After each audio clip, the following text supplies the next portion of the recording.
লেবাননে ইসরায়েলের অব্যাহত হামলায় ভেস্তে যেতে বসেছে ইরান যুক্তরাষ্ট্র সাময়িক যুদ্ধবিরতি। পাকিস্তানের ইসলামাবাদে আলোচনায় বসা নিয়েও অনিশ্চয়তা রয়েছে বলে জানিয়েছে বিভিন্ন গণমাধ্যম।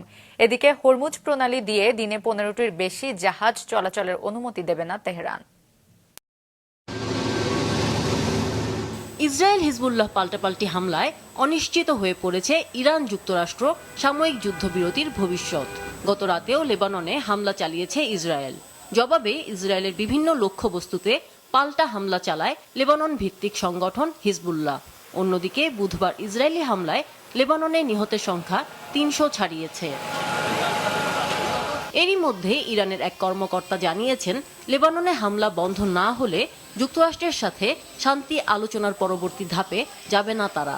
শনিবার পাকিস্তানের ইসলামাবাদে এ আলোচনা হওয়ার কথা। আগামী সপ্তাহে ওয়াশিংটনেও আরেকটি আলোচনায় বসবে ইসরায়েল ও লেবানন। এদিকে হরমুজ প্রণালী দিয়ে দিনে 15টির বেশি জাহাজ চলাচলের অনুমতি দিচ্ছে না তেহরান। এ নিয়ে ক্ষোভ জানান প্রেসিডেন্ট ডোনাল্ড ট্রাম্প। ট্রুথ সোশ্যালে তিনি লেখেন, তেল পরিবহনের বিষয়ে ইরান খুবই খারাপ আচরণ করছে। অন্যদিকে উপসাগরীয় দেশগুলোতে বৃহস্পতিবার কোনো হামলা চালানোর খবর অস্বীকার করেছে ইরানের ইসলামী বিপ্লবী গার্ড বাহিনী। এদিকে যুদ্ধবিরতি নিয়ে অনিশ্চয়তায় ফের বিশ্ববাজারে ঊর্ধ্বমুখী তেলের দাম।